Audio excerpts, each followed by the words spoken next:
10 नवंबर की शाम, दिल्ली का दिल, लाल किला।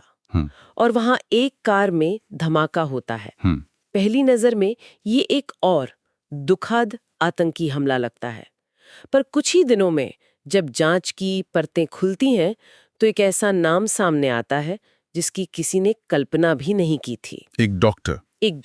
और बस यहाँ आकर ये कहानी पूरी तरह से घूम जाती है। बिल्कुल। ये सिर्फ एक बम धमाके की जांच नहीं रह जाती, बल्कि एक ऐसी पहेली बन जाती है जो हमारे समाज के बारे में, हमारी सुरक्षा के बारे में बहुत असहज करने वाले सवाल खड़े करती है। आज हम इसी उलझी हुई कहानी को सुलझाने की कोशिश करेंगे।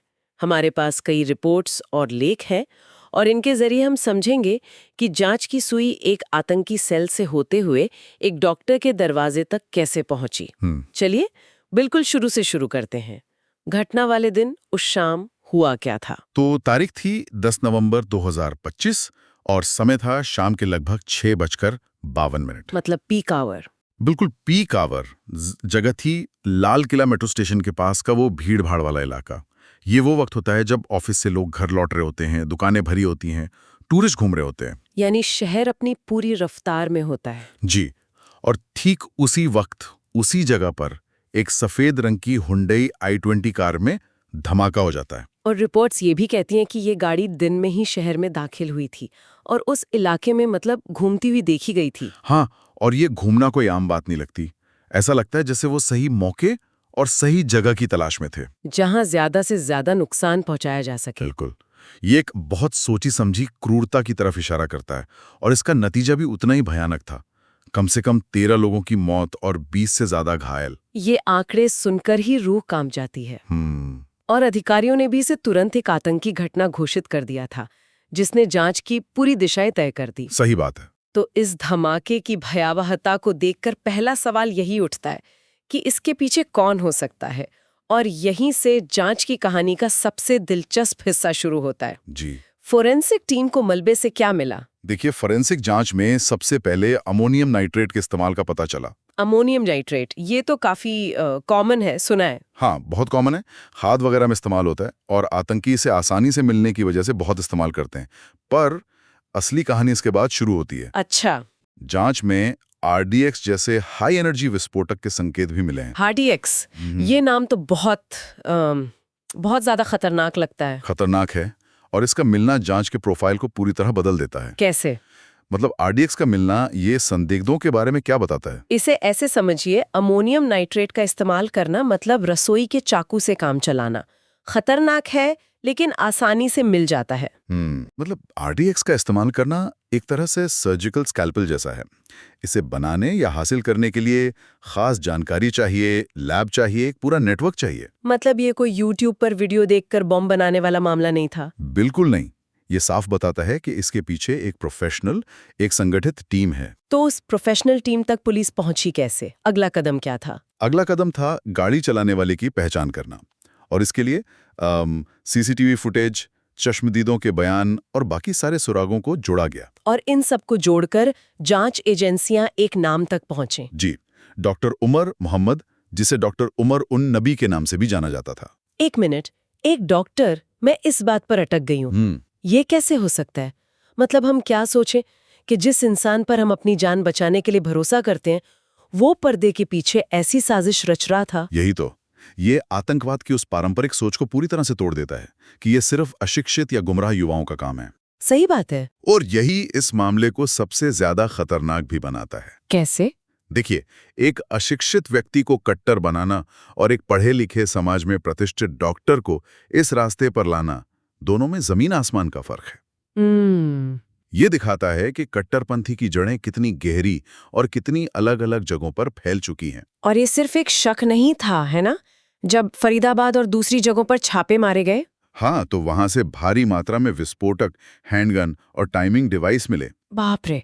मतलब ये सिर्फ एक अकेला इंसान नहीं था? नहीं, उसके पीछे एक पूरा सपोर्ट सिस्टम काम कर रहा था। बिल्कुल। जब हम हैंडगन और टाइमिंग डिवाइस जैसी बातें सुनते हैं तो ये बहुत तकनीकी लगता है, लेकिन फरीदाबाद में किसी के घर पर छापा पड़ना, सोचिए उन पड़ोसियों के बारे में जिन्होंने शायद डॉक्टर साहब को रोज नमस्ते किया होगा। सही कहा।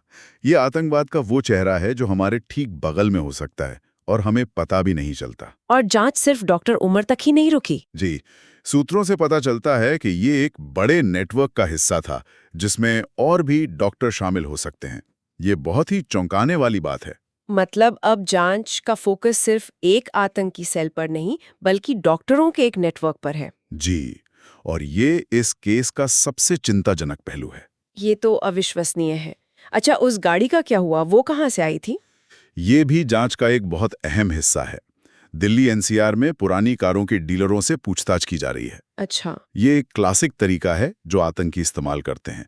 पुरानी गाड़ी खरीदो, कैश में पेमेंट करो, ताकि गाड़ी को सीधे आतंकी से जोड़ना मुश्किल हो जाए। मतलब गुमनामी की एक परत चढ़ाने जैसा। बिल्कुल। तो एक तरफ फोरेंसिक सबूत है, एक डॉक्टर की पहचान है और एक पूरे नेटवर्क का खुलासा हो रहा है। इस मामले की गंभीरता को देखते हुए कौन सी एजेंसियां ऐसे संभाल रही हैं? राष्ट्रीय जांच एजेंसी यानी एनआईए इस केस को लीड कर रही हैं। एनआईए। हाँ, और जब एनआईए किसी केस को अपने हाथ में लेती है तो इसका मतलब है कि इसे राष्ट्रीय सुरक्षा के लिए एक सीधा खतरा माना जा रहा है। और जांच किस कानून के तहत हो रही है? सारी जांच यूएपीए यानी गैर कानूनी गतिविधियां रोकथाम अधिनियम के तहत हो रही है। ये कानून जांच एजेंसियों को बहुत व्यापक शक्तियां देता है ताकि वो नेटवर्क की तह तक जा सके। जी बिल्कुल। तो हमारे पास एक सोफिस्टिकेटेड बम है, एक ऐसा नेटवर्क जिसमें डॉक्टर जैसे पढ़े लिखे लोग शामिल हैं। लेकिन सवाल अभी वही है, क्यों? इस हमले का मकसद क्या था और लाल किला ही क्यों चुना गया? देखिए, जगह का चुनाव कभी भी यूं ही नहीं होता। लाल किला सिर्फ एक ऐतिहासिक इमारत नहीं है, ये भारत की आजादी, उसकी संप्रभुता का प्रतीक है। सही बात है। वहां हमला करना मतलब सिर्फ लोगों को मारना नहीं बल्कि देश के मनोबल पर, उसकी पहचान पर हमला करना है। इसका मकसद होता है पूरी दुनिया का ध्यान खींचना और देश में डर का माहौल पैदा करना। बिल्कुल। क्या इस बाई में कोई सुराग है कि इस नेटवर्क को निर्देश कौन दे रहा था? क्या इसके तार कहीं और से भी जुड़े हैं? जांचकर्ता इसी एंगल पर बहुत गहराई से काम कर रहे हैं। सूत्रों के मुताबिक इसके लिंक कश्मीर में सक्रिय आतंकी संगठनों से जुड़े हो सकते हैं और इसके अलावा कम्युनिकेशंस और हैंडलर सपोर्ट के लिए तुर्की, दुबई और पाकिस्तान जैसे बाहरी लिंक की भी जांच की जा रही है। मतलब ये मामला शायद उतना स्थानीय नहीं है जितना दिख रहा है। हाँ, ऐसा ही लगता है। इसके तार अंतर्राष्ट्रीय स्तर पर भी जुड़े हो सकते हैं। जाहिर है सरकार की तरफ से भी इस पर कड़ी प्रतिक्रिया आई होगी। हाँ बिल्कुल, सरकार ने इसे राष्ट्र विरोधी ताकतों का काम बताया है और दोषियों को जल्द से जल्द पकड़ने का वादा किया है। ऐसी घटनाओं के बाद ये एक जरूरी प्रतिक्रिया होती है। हाँ, एक मानक प्रतिक्रिया है। इसका मकसद जनता को यह विश्वास दिलाना होता है कि सरकार स्थिति को नियंत्रित कर रही है। लेकिन असली परीक्षा बयानों के बाद शुरू होती है कि जांच कितनी गहराई तक जाती है। बिल्कुल। और क्या सिर्फ छोटे मोटे गुर्गों को पकड़ा जाता है या असली साजिशकर्ताओं तक पहुंचा जाता है? अच्छा, इस घटना का फौरी असर क्या हुआ? शहर में माहौल कैसा था? धमाके के फौरन बाद दिल्ली और आसपास के इलाकों में हाई अलर्ट घोषित कर दिया गया। एयरपोर्ट, मेट्रो स्टेशन, बाजार, पर्यटन स्थल, हर जगह सुरक्षा बढ़ा दी गई। और खासकर पुराने शहर के इलाके में जहां ये धमाका हुआ था। हाँ, वहां तो एक डर का माहौल बन गया था। रोजमर्रा की जिंदगी, कारोबार, सब कुछ जैसे थम सा गया था। मतलब एक तरफ शहर डर के साये में था और दूसरी तरफ जांच एजेंसियां वक्त से रेस लगा रही थी। बिल्कुल, दो चीजें एक साथ चल रही थी। एक तरफ तो सार्वजनिक सुरक्षा थी, घायलों को अस्पताल पहुंचाना, इलाके को सुरक्षित करना। हाँ, लोगों में विश्वास बहाल करना। और दूसरी तरफ फॉरेंसिक टीमें और जांचकर्ता सबूतों को इकट्ठा करने में लगे थे। सीसीटीवी फुटेज खंगालना, मलबे से हर छोटी से छोटी चीज उठाना। क्योंकि उन्हें पता था कि शुरुआती कुछ घंटे सबसे ज्यादा कीमती होते हैं। जी, बहुत कीमती। तो अगर हम इन सभी स्रोतों से मिली जानकारी को एक साथ देखें तो तस्वीर ये बनती है कि ये दिल्ली के दिल में एक प्रतीकात्मक हमला था। इसकी जांच एक ऐसे पेशेवर नेटवर्क की तरफ इशारा कर रही है जिसमें डॉक्टर जैसे अप्रत्याशित चेहरे शामिल हैं। जी। और सरकार ने इस पर एक बहुआयामी प्रतिक्रिया दी है। हाँ, और इन स्रोतों से आधुनिक आतंकवाद की एक बहुत बड़ी चुनौती साफ दिखती है। क्या? यही कि ये अब किसी खास चेहरे या समूह तक सीमित नहीं है। ये हमारे समाज के पढ़े लिखे तबके से भी उभर सकता है और एक पुरानी कार जैसी साधारण चीज का इस्तेमाल करके बड़े पैमाने पर तबाही मचा सकता है।